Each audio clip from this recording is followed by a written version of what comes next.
Hi, my name's Kathleen Moore. Welcome to my studio. Today we're going to do a little lesson, very basic, on how to draw a sphere or a ball. And it seems really simple, but within this little very simple drawing lies the basics of really understanding how to draw and to get much more realism in your drawings. So let's go ahead and get started.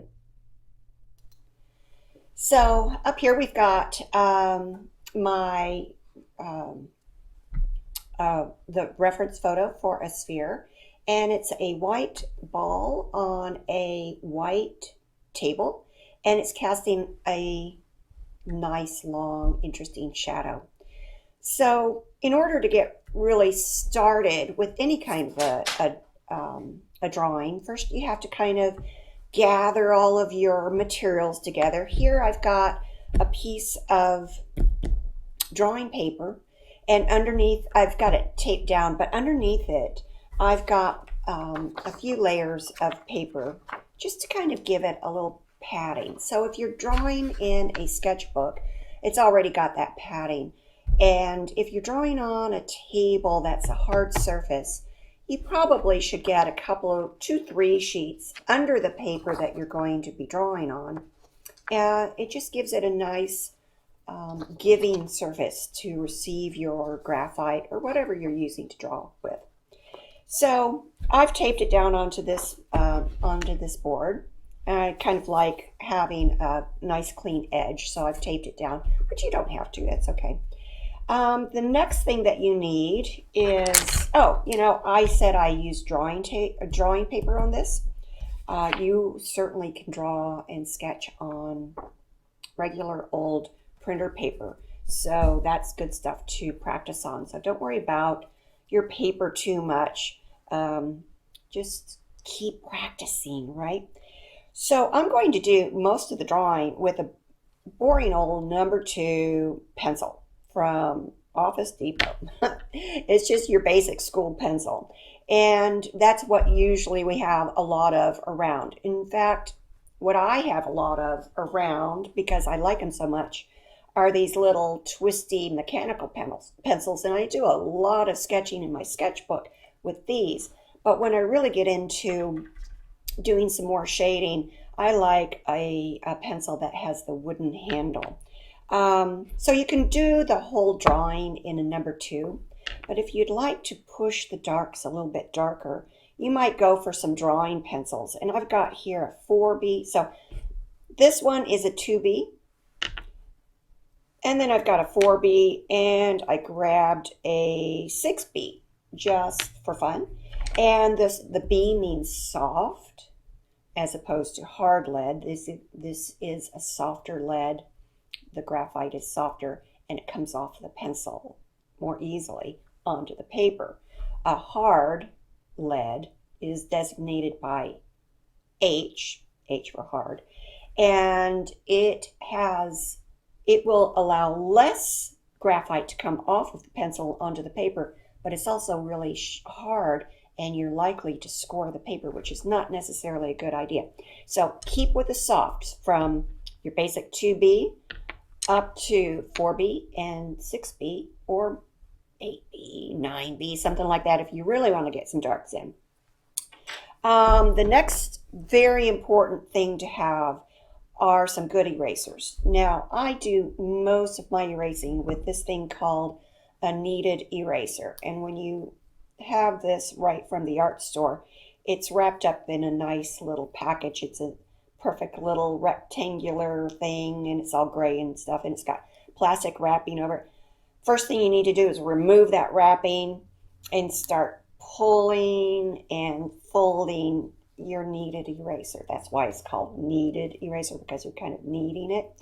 And this is the most wonderful thing when you're drawing. So use this a lot. You can mold it into tiny little points or flat little edges. It's a very versatile type of eraser. And the other thing I really like about this is it leaves no crumbs. So that's good. Don't use anything like a pink eraser. Forget about it. Get rid of those things.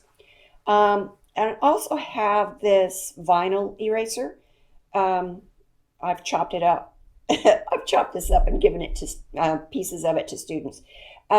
These are really great. They make a nice clean edge when you're erasing, and they don't leave too many crumbs, and they don't mark up your paper with that nasty pink. I don't even know why they make those pink erasers. Anyway, that's the basics. A piece of paper, some graphite pencils. I suggest you get yourself a kneaded eraser and then a nice vinyl eraser. The other thing that's really optional, and I mean optional, is a stump. This is a thing that's sort of paper rolled up really tight, and it's got a little point on it, and it's used to blend the marks that you're making on your paper from the graphite. The best thing I think you really should focus on when you're drawing is making beautiful marks in the first place, not relying on a stump or something to blend those marks together. Just practice making the marks nicely from the beginning. But it certainly is a good tool to have, and we'll use that just a little bit. So I'll show you how to use it. Okay, so next step is starting to draw. Yay, I love to draw. So here is our reference photo. I took a picture of a white styrofoam ball, and I angled my little desk lamp down so it casts a nice shadow. And I'd like to point out a few little things about this white ball that is so important for doing your drawings, every drawing that you do. Notice where the light is coming from. It's coming from over here, right? And it's coming this way and then casting a shadow on the form. As the form rolls away from the light, all of a sudden the light is not hitting it anymore, and the ball rolls away, rounds over, and no more light is hitting it. This is the form shadow. So form is the three-dimensional object. Here we have it, the light side of the form and the shadow side of the form. Now, where the light no longer hits any object, whether it's a ball or a shoe or, I don't know, an ice cream cone, whatever it is, right? Where the light no longer hits it, there's this beautiful dark shadow. You see how dark and beautiful that is? It's called the core shadow, and it tells us a lot about the overall three-dimensional shape of any object. Here, it's really simple. We know it's a ball, right? It's just a sphere. But if it's a more complex object, then this core shadow is going to help us understand what the actual shape is, right? Okay, so more things that I'd like to point out to you in this reference photo. Okay, notice this really bright light right here. That's the reflection of the light bulb, okay? So that's just bouncing off of the light bulb and kind of bouncing into our eyes, right? So that's why it's really bright. And when we are drawing, the brightest, lightest light that we could possibly get, unless we get tricky and put some sort of paint or something on our drawings, is the white of the paper. So when we see this reflection, right, that is the white of the paper. Everything else that's not that reflection, right, is darker. That means we put some graphite on the paper to create that sense of roundness and allow that white of the paper to sparkle through. Even though we know that this is a white styrofoam ball on a white surface, all of this beautiful gray tone helps us understand what the actual shape of the form is. Okay, so Now we have that highlight, that reflection of the light bulb. All around there is just a really soft tone of value. And then you will notice that from here, it gets very gently darker and darker until it blends into that core shadow. All of this is called half light. Okay, really important to really see the half light in the objects that you're drawing. Now, that's the light side of the object, okay? In the shadow side of the object, we've got some cool things going on there too. So I already talked about the core shadow. Oh, that's so yummy. And that's one thing that you have to really make sure you do a good job of making the darks in that core shadow really delicious, because it makes the drawing really beautiful. Next thing that I want to show you is how from that core shadow, you notice that it becomes lighter. And you might think, why does it become lighter? If the light is coming from this side and it's hitting this side of an object, and this side is the shadow side of the object, why do I see this tendency for the dark to become a little bit lighter as it comes away? It's because all the light that's not hitting the object, right, is coming over here and hitting the surfaces around the object, the table. So the light passes the sphere, the ball here, hits the table and starts scattering upwards. It bounces, just like this reflection here, bounces and it makes it really bright. Well, the light is hitting the table, bounces around, and softly illuminates in this area of the sphere. And this is called reflected light. Now, as much as you think you see this as bright, because there's a lot of contrast between the cast shadow and the core shadow, this is lighter, but it's never as bright, or very, very seldom. You have to get really tricky to get this as bright as anything in the light side of your object. So always make sure that when you're working on shading, you keep the reflected light darker than anything on the light side of the object. Okay, so just to recap, light side of the object, keep the clean paper, white of the paper, reserved for your highlight. Everything is in halftones. You get your core shadow, and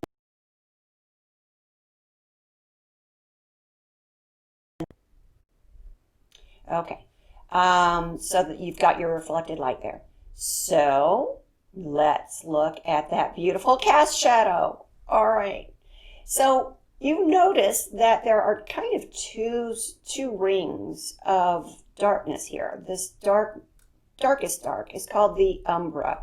That's the main shadow of your cast shadow of your object.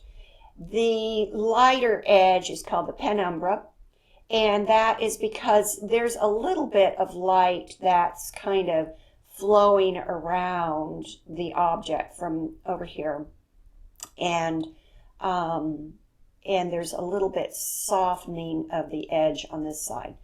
So, okay, so that's the umbra, the penumbra, and then our form. So, are you ready to get started drawing? I am. All right. So, if you get your paper all set up and you've got your pencils and your erasers going, the first thing everybody wants to jump in and do is start drawing in the middle of your paper, right? That's pretty, we're drawing that sphere, drawing the ball, right? So the tendency is to place it right in the center. But if we look a little more carefully, in the reference photo, we see that the sphere is way off on the left, and that gives plenty of room for that beautiful cast shadow, right? So I want you to really think about this when you're doing your drawings. When you set up something like you put something down to draw, to sketch, think about where you're putting it. Don't just put it plop in the middle of the paper. Think about what's around it, what kind of shadows it's casting, that the shadow will make it an even more interesting drawing than if you were just to try to draw the sphere and forget to leave room for the shadow. So what I'd like to do is show you that you can start to do a little measuring in order to really know that you have plenty of room on your paper.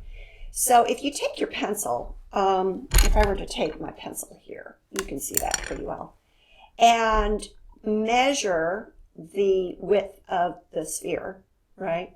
And check that distance with the width of the length of the shadow, we can see that from edge to edge of the sphere, and we take that mark, that is the same distance about. In this particular case, the width of the sphere is about the same as the width of the shadow from the sphere to the end of the umbra.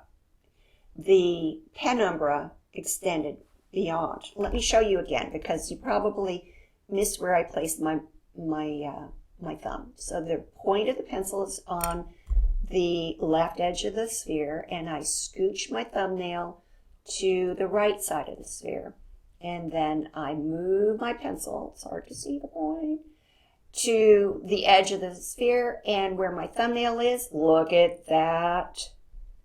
The umbra is just almost exactly that distance. Now, everything that you draw is going to have different distances, so this is a really good thing, a really good habit to get into.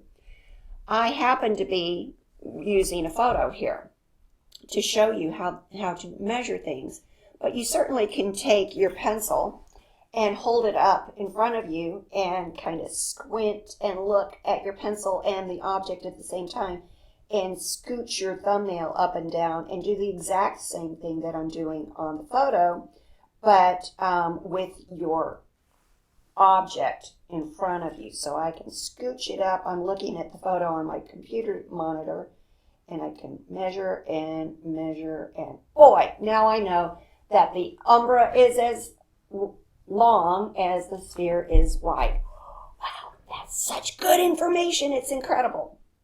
Okay, just since we're on the topic, one really important trick of measuring is to make sure that when you're measuring in real life, you know, you're looking at something and you're measuring, make sure your elbow is all the way extended and locked so that the length of your arm is the same every time you measure something. Because if you move your hand, look at my hand is getting bigger and smaller, and the same thing will happen to your measuring.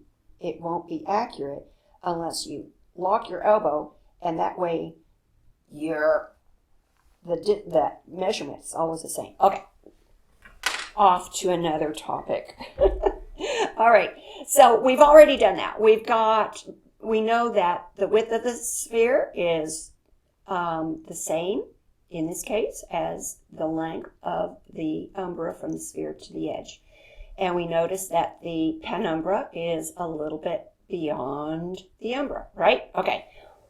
Just a couple more things to show you about the photo reference right now before we get started drawing is let's move this little marker up here, and we see that the cast shadow is pretty much in alignment with the bottom of the sphere, and as we move this marker up to the top of the sphere, we see that the umbra is it's really close to the top of the sphere, maybe just a little bit below, and the penumbra continues on up, and it goes higher than the sphere, okay? So, one more thing. Also, I want to call your attention to the fact that if I make this marker go horizontal, I can see that the shadow is kind of angling up. It's not even, right? So we can see that the point of that oval is up about here, and if we run a line through the center of the sphere, we can see that that angle, right, is going to be really important to incorporate into our drawing. All right. Boy, that's a lot of information. Let's get started drawing. Okay, there's my 2B pencil. And let's see. Let's kind of imagine where this sphere is going to go. I'm going to start making some marks. And I think, let's see, if I do that, remember we measured that. Can you see marks on there? Maybe I should draw a little bit darker so you can see. Normally I do my sketching, my basic blocking in very lightly, but I have to do it a little darker so you can see it on the video. All right, remember we said that the width of the sphere is the same as the width of the umbra, and I want plenty of room in my drawing for my umbra and my pen umbra. So if I make a mark here, trying to block in where I'm going to put that sphere, I'd better start measuring pretty soon, and that umbra will come to here and the pen umbra will come out farther, and I'm feeling like that is just a little too big. So now is the time to make a quick adjustment. I'm going to make my sphere a little bit smaller. And I don't like it that far over, so I'm just going to move it, and I'm going to place it here. I'm going to measure and check, and now I have plenty of room for my pen umbra. Okay, so notice that I have only made 2 vertical marks to start figuring out where my sphere is going to live on my paper. Now I get to make some decisions, how far down it goes or how far up it goes, right? And I want to put it about here. Since this is a demonstration drawing, I'm making it a little bit smaller so that we can really kind of understand the whole process. And so if I decide the bottom of my sphere goes here, notice all I've got here is basic start of a box, right? And that's exactly what I'm going to do. I'm going to take the width that I've decided for the sphere, and I'm going to transfer it up here.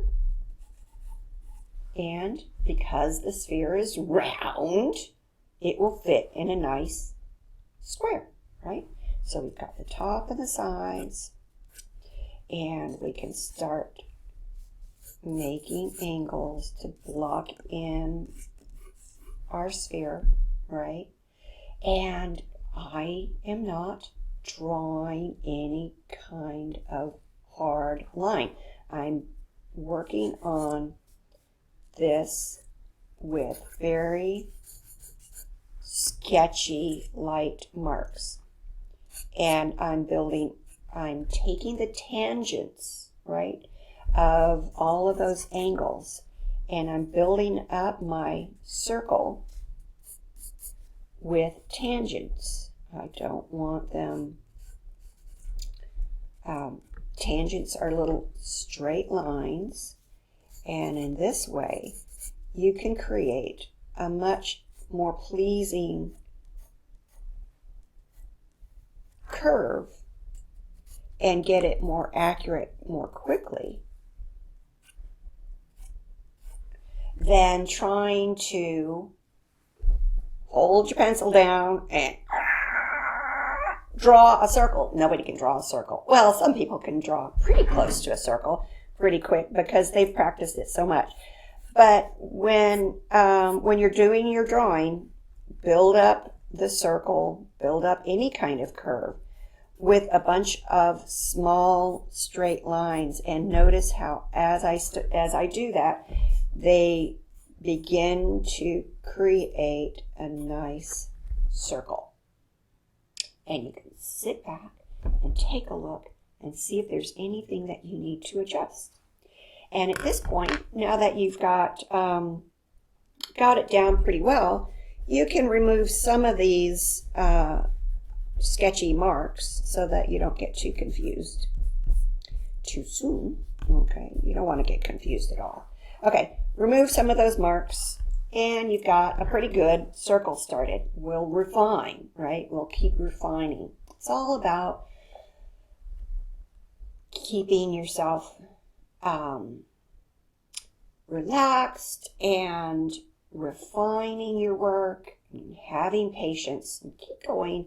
And it's really important to always sit back and look and check what you're doing and see if there's anything that needs adjusting. Okay, so now let's take another look at that sphere.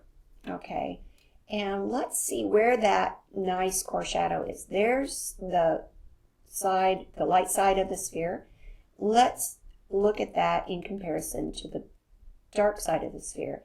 And what you see is, wow, the dark side of the sphere is really close to a quarter of the whole sphere. So if I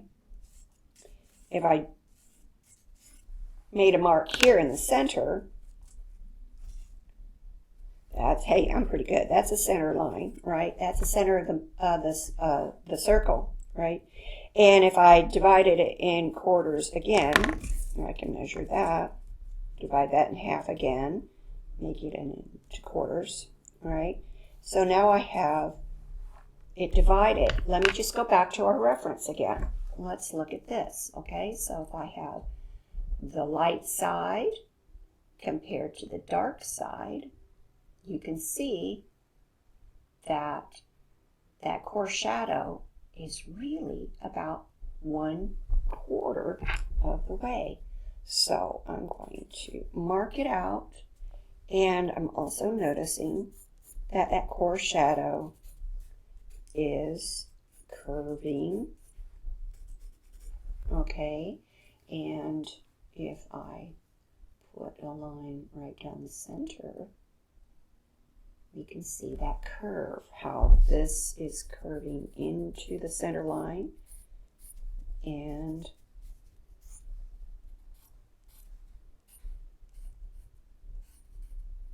again, I'm just making really sketchy marks. I don't want to think that I can make a perfect curve. I'm finding those curves. Okay, so now we've got basically marked out that beautiful core shadow. Now let's work on placing the cast shadow. Now remember, we discovered that that cast shadow, the bottom of it is right lined up with the bottom of the sphere, and the top of the umbra is lined up really closely to the top of that sphere. So I'm making some construction lines here that will help guide me. Now we can see that the cast shadow dives into the sphere here, and it also comes up from here, right? And we can see, if we line it up, we can get a sense of how far over that touches the marker that's in alignment with the bottom of the sphere. It's right about there, and then it starts to go back up. So we can make some marks this way, okay? And the same thing goes up here, where it lines up with the top of the sphere, and then where it starts to, and it's about in the same place. Let me just check here. It goes a little bit more quickly. It goes up to here, and then starts to curve downwards, okay? And let's see, let's just make sure we are working with the right marks. The width of the sphere, and that is the end of the umbra. So I know that my umbra, the darkest part of the shadow, is looking something like this. And the penumbra, closer to this, and it starts to swoop in, and it joins with the umbra right about there. All of this is observation and being more careful of how you're looking and how much you're seeing. Okay, so that penumbra starts up here, curves up a little bit, maybe not that much, and down. Okay, so I'm going to get rid of lines that I've decided aren't not correct.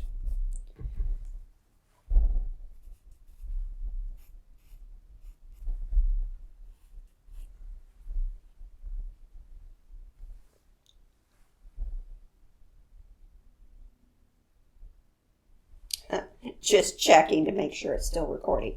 Okay, that's always a good thing to do. Alrighty, so now we've got a block in, right? We've got, we know where the light side and the dark side, the shadow side of our sphere is. We have the shape of our cast shadow. And now it's time to start working on refining and shading our object. So I see that I want to just get rid of these fuzzy little sketch lines and really just leave the ever so slightest hint of a line there. Yeah, you can just see a very hint of a line because there are really no outlines in nature. It's all about tone and contrast between one tone and another. And we don't want to have outlines in our drawings. So I am not making strong lines. You know, how many times have you drawn something and you go, it's not right. And you dig in your pencil and try to correct yourself, right? And then you erase and you draw it again, you draw it harder, you want to get it right, and you keep, focusing on, kind of obsessing over one line, and it just gets to be ridiculous because it's the wrong line, and you just kind of keep doing like a train on a track. Well, if you learn to keep everything very soft and changeable, then you can do sketchy lines and build up the correctness of your drawing. Okay, so, all right, we've got it blocked in.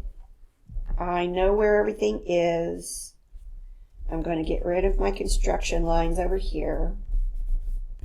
I don't need that guy anymore. Okay, so there it is.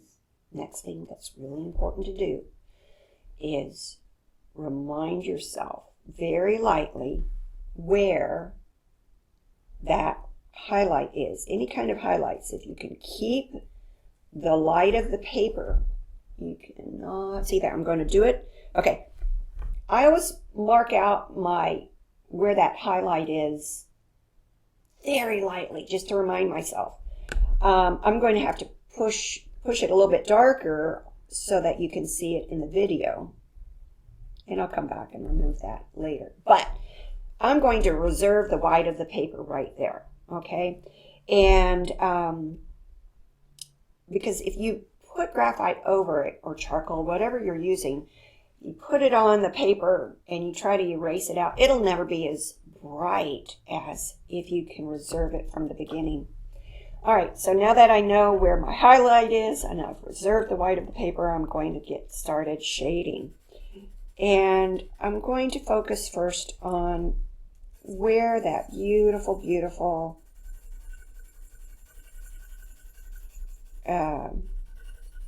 core shadow is. And put in some nice tone in the whole shadow side of the object. And notice that I am not holding the pencil like I would if I were to write my name. I would choke up on the point of the pencil, I'd rest my hand on the paper, and I would put a lot of pressure on the point and write my name. And that way it makes a nice, strong, good, delicious mark, right, for your signature. But when we're drawing, when we're shading, we need to, let's see if I can do it. You don't want the point against the paper like this. You want to lay your pencil over so that really you're getting just the kind of the length of the pencil lead on the paper. And notice that my hand is way back here at the end. That way I can have a very light hand on my pencil.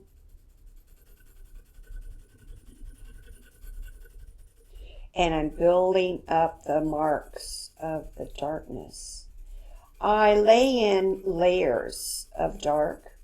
I don't try to get as dark as it gets at first because I want to have the ability to make smooth transitions.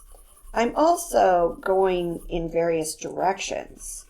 If you make your marks all in one direction, there's a tendency for those marks to create sort of a striped effect. And that can be difficult to get rid of as you go. So by moving your hand in different directions, it builds up your tone and creates sort of a interference for any stripes that start to set up. Okay, so we've got this shadow side of the sphere going on pretty nice. It's got some good tone to it. It's not too intense. It's kind of an overall tone. Now I'm going to push just a little bit harder as I get darker in my core shadow area. And again, I am moving my pencil in different directions so that I don't create that stripy sort of look. The other thing that you can do, let me move these things out of the way. The other thing that you can do is actually move your paper around. Makes it easier sometimes to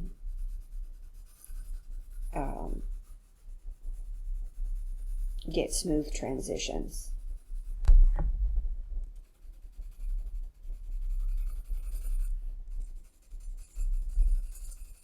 Okay, so like I said, I like to build my darks up. I don't like to push them in too soon. I tend to go really dark in my core shadows and such. I love the darkness, and if I start getting it too dark too soon, pretty soon I've lost the subtlety, and I certainly want to make sure my drawings have some subtlety. So there's my core shadow, and you notice that if I left it just like this, it looks more like, it doesn't look like a ball, like a sphere. It looks more like a wheel, because we've got this contrast between the white of the paper here and this fairly dark area here. So it looks flat, like it's chopped off, right? Let's fix that. Let's get in here and start putting in some halftones. Remember I told you that in the light side of the object, everything has to be a little bit darker than the white of the paper here, even though we know it's a white sphere that we're drawing, all right? So I'm going to be very, very gentle and just put a teeny bit of tone in here on the lightest part where it's in direct light. It's got to be a teeny bit darker than the white of the paper so that that reflection shows up. It's all about being relative, one area to the other, the values, right? Now, I can come back and very gently change my direction and interfere with that sense of, that kind of stripy sense, building up a little bit of tone. As it gets towards the core shadow, that tone gets a little bit darker.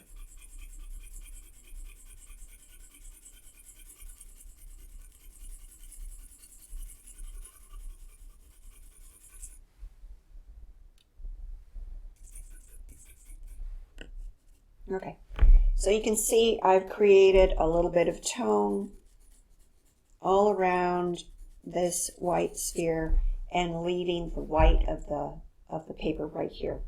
And now I'm going to come in and push that tone, the half tone, in a little bit darker as it rolls toward the core shadow. And I'm going to try to keep it as smooth a transition as possible, making sure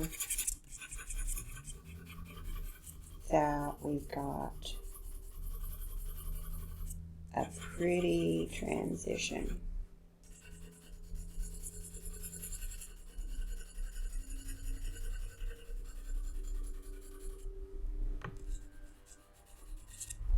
Oh, again, you can always change the direction of your paper, which makes life a lot easier.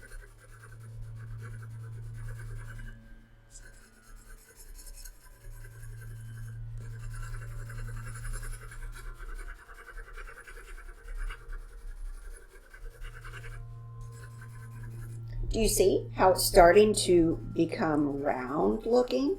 And it's all because we've been taking care to create that nice transition from the light into the shadow.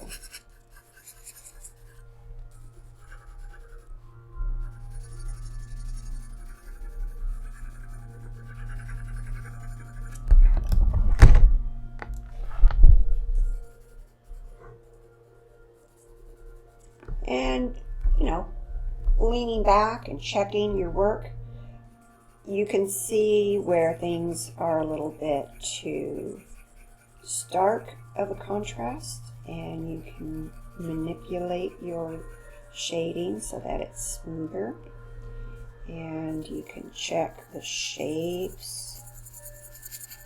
In fact, right now is a really great time to kind of lean back and decide if the overall object looks like it's the right shape. And I can see that I need to adjust my sphere just a little bit right there.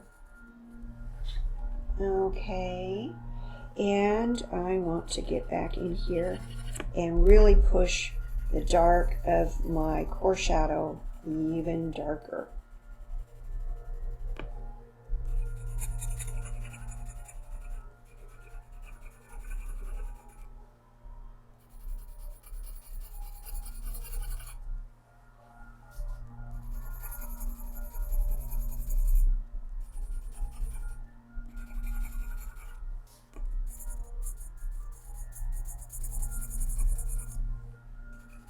And I want to make sure that the transition into my core shadow is soft enough.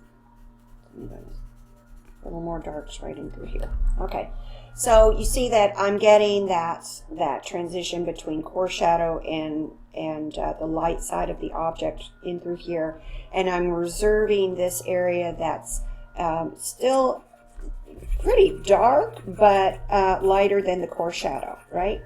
So I can just keep going here and soften this transition. We don't want a a sharp, quick transition, or else it will look like it's got two planes, like this plane and then this plane, instead of nice and round, right? So sitting back, checking it out, going, yeah, it's looking pretty good. I'm noticing that right through here is super dark, so I'm going to concentrate on getting that as dark as I can. And while you can certainly do this with the number 2 pencil,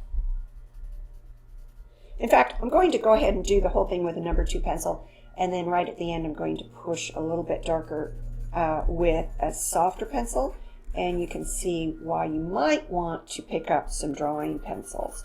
But my goodness, you can certainly draw everything with a good old number 2. All right, so that's a pretty good start on my sphere. Let's work on the cast shadow, and I'm going to put in some nice darks in my umbra, the darkest part of the shadow.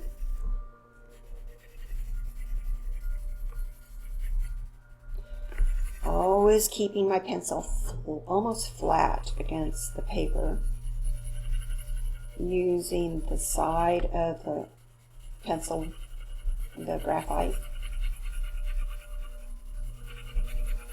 And the first pass or two looks pretty messy, right? So trying to keep it really soft, really even, but when you overlap, then it starts looking kind of raggedy. Don't worry.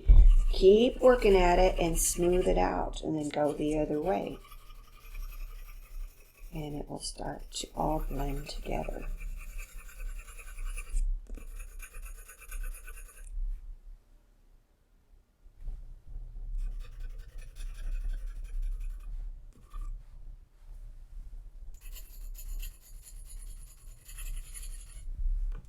Okay. There's that. It's dark, but it's not real dark, right? So I'm going to come in here, and now I'm going to apply more pressure to my pencil. I'm still holding it at an angle, but I'm putting more pressure on it so that more graphite comes off. And I'm going to push those darks right up under that sphere. And then I'm going to bring the darks out. Now in this photograph, you can see that this umbra looks pretty flat, right? It doesn't have much variation from here to there. You can see just a little bit.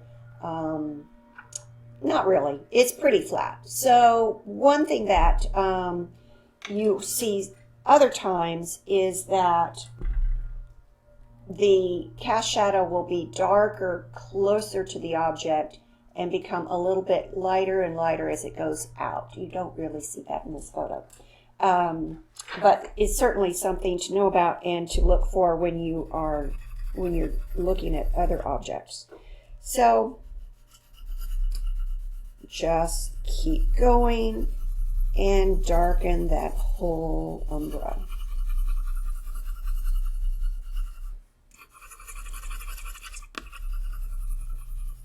Okay, now I'm going to come in and add some value in the penumbra, the lighter section there. One thing that is really important to remember is shadows have soft edges. Once in a while a shadow looks very harsh and hard-edged, and you can create a very dynamic feeling if you have a hard-edged shadow. But in most cases, when you're drawing still life objects or portraits or anything really, mostly shadows are soft edged. So as you're drawing your shadow, don't try to make a hard edge. Remember, again, there are no outlines in nature. There are areas with higher contrast, but there are no outlines. So don't make a line, just make a tone. And if you start to see where, like right in here, I saw an outline of my construction, my block in, and I wanted to make sure that line has been dissolved in tone so that it doesn't show up as an outline. And I also see that right here, my block in lines of my penumbra are a little bit strong. And so I'm going to erase that, and I'm also going to clean up the edge of my shadow a little bit with my kneaded eraser.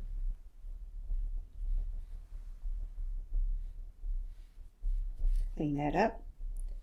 Clean up my sphere a little bit.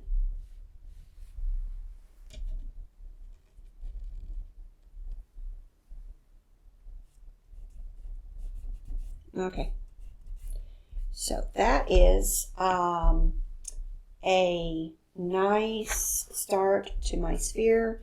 You see the reflected light in here. It is not too bright. If it were too bright, it would start looking a little bit flat in here, and I wouldn't want that. So I'm going to make sure I've got my cast shadow nice and dark. All right, so that's about as much as I can get with the old number 2. Let me pick up, here's a 4B. Let's see if I can get this a little bit darker here, because darks are good. You know, if you want a drawing that really sparkles with light, make your darks darker. It's amazing what it'll do. So you can see already that pushing these darks a little bit darker makes that drawing look more yummy.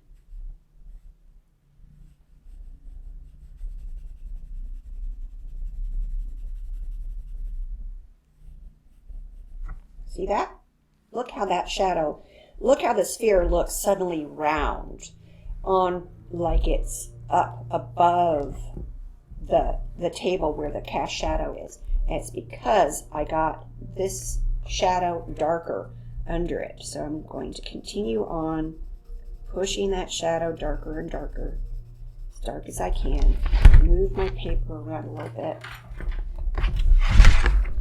so that I can get the curves in there nice and tidy.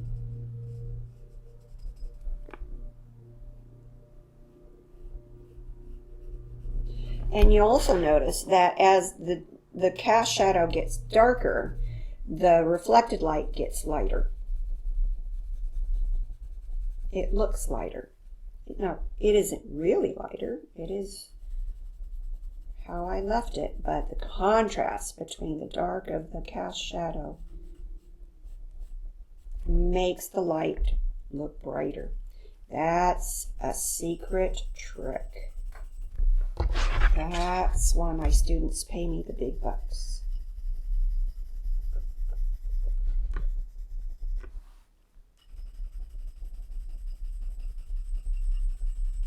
Okay, I'm going kind of quickly.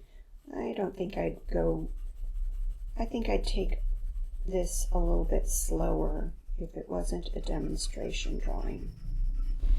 That's the one thing that's really important, is to remember to be patient. Right? Keep it simple and be patient with yourself.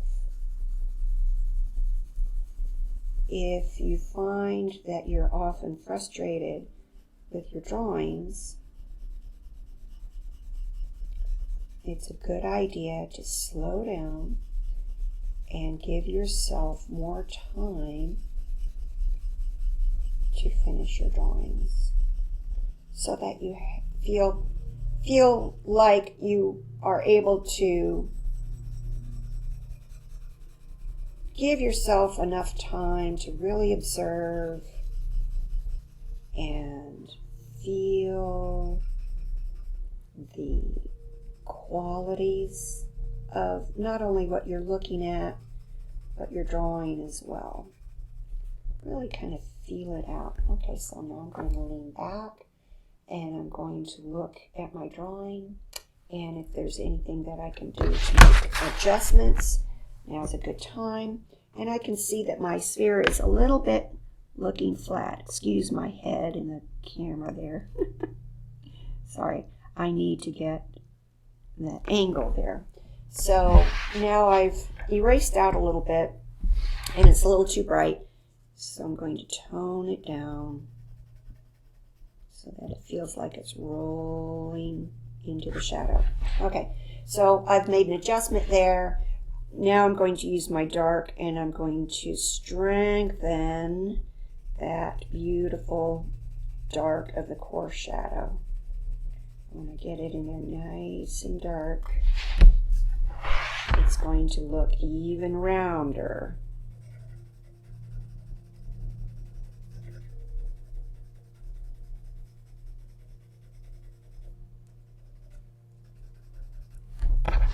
And remember what I mentioned before, is there was that really strong dark right in through here. And I'm going to push it a little bit darker. And I'm going to make sure my transitions into my core shadow are soft enough. I'm going to lean back and see what adjustments I need to make.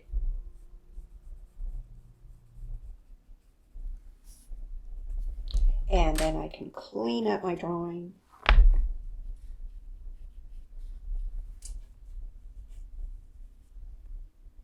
Where I need to. Now, I've left that little circle that reminded me where to leave the highlight, and I need to get rid of that. So I've got the light of the paper still there. I just want to get rid of that circle. And I'm going to come back in and put that little bit of tone right into that area that is the reflection, the highlight. Okay. Okay, leave that there. Now, I told you that you can use a stump sometimes to work on your drawing. I don't really like stumps very much because most of the time people overdo them. They start rubbing in an area and they go kind of a little bit crazy rubbing. And then the texture of the paper becomes damaged. So if you're going to use a stump, or you could use like a tissue or a Q-tip, I recommend you don't use your finger because fingers have a lot of oil on the fingertip and it blends with the graphite, and then it becomes really almost literally a muddy mess. So I suggest you keep your fingers out of your drawing. But if you wanted to use a stump and you promise to use it very gently, then you can take that stump or piece of tissue and soften some of the tone in your drawing, especially if you're drawing something that's very kind of smooth and delicate. Then you use a very light hand on your stump, even lighter than you did when you were using your pencil, and barely go over the surface. And you can see that has begun to pull the tone, the graphite together, and you can also be you should be also very careful of going in the direction of your object so that you're not creating more of those gosh darn stripes. So bringing it around, notice I'm making marks with I'm moving the stump around in a semicircular motion so that what I'm doing follows the curve of the sphere and keeping it nice and smooth.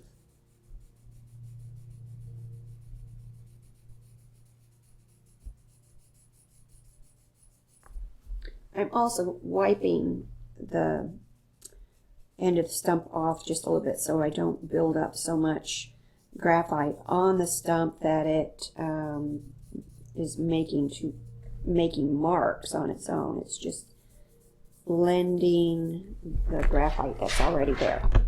So softly, softly.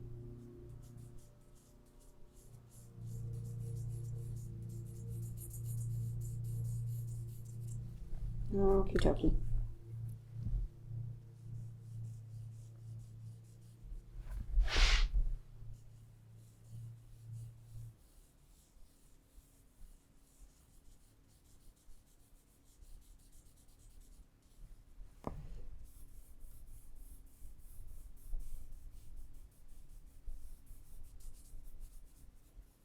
And if you are finding that there's an area that has a little too much tone, you need to pull it out, you can use your kneaded eraser to sort of tap it out rather than trying to really rub it out.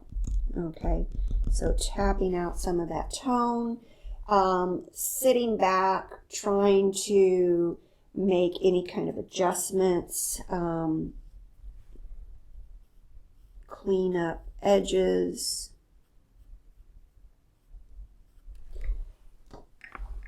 Letting one edge flow from one area to the next.